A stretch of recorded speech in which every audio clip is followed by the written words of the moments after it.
नमस्कार प्यारे साथियों, आज की इस वीडियो में यूपी बोर्ड हिंदी की किताब में जो आपका श्रद्धा मनु ये वाला पद्य भाग लगा हुआ है जो कि जयशंकर प्रसाद की रचना है, इसकी व्याख्या को हम इस वीडियो में सुनने वाले हैं। तो आप सभी इस वीडियो को शुरू से लेकर अंत तक देखें और बताएं कि आपको यह वीडियो कैसी लगी। इसी प्रकार यूपी बोर्ड में आपके हिंदी का जो भी पाठ्यक्रम है उसको हम इन छोटी छोटी वीडियोस के माध्यम से खत्म कर रहे होंगे। जल प्रलय के बाद मनु ने अपनी नाव को हिमालय की ऊंची चोटी पर बांध दिया और उदास मन से चिंतन करने लगे।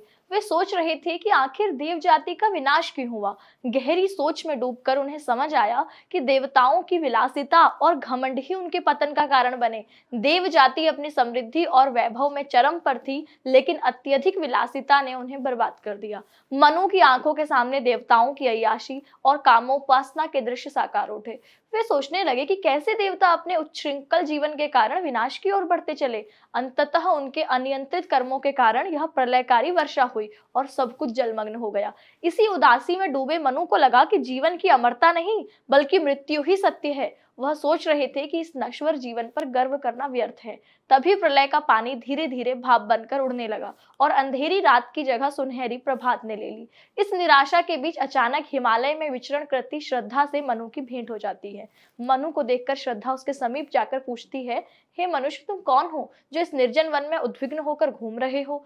तुम मेरे लिए अपरिचित हो, लेकिन तुम्हें देखकर ऐसा लगता है कि तुम मेरे लिए एक रहस्यमय प्राणी हो। श्रद्धा का स्वर सुनते ही मनु को ऐसे लगा जैसे कोई भ्रमरी मधुर गुंजन कर रही हो। मनु पागल सा श्रद्धा का मुख निहारने लगा। श्रद्धा ने अपने कोमल शरीर पर नील रोम वाले मेषों का चर्म धारण किया था। उसे देखकर ऐसा लग रहा था मानो नीले मेघों के बीच गुलाबी रंग का बिजली का फूल खिल गया हो। उसके घुंघराले बाल कंधों तक आकर मुख चंद्रमा को घेरे हुए थे। श्रद्धा के अप्रतिम सौंदर्य से मनु विस्मय मुग्ध हो उठते हैं। श्रद्धा का मधुर स्वर सुनकर मनु को ऐसा लगता है मानो उसे श्रद्धा ने नया जीवन प्रदान किया हो। वे अत्यंत विनम्रता से श्रद्धा से कहते हैं, मैं एक अभागा व्यक्ति जीवन के लक्ष्य से दूर पहेली से व्यस्त जीवन की समस्याओं को सुलझाने के उधेड़बुन में विस्मृति के मार्ग पर अनजान बनकर चल रहा हूँ।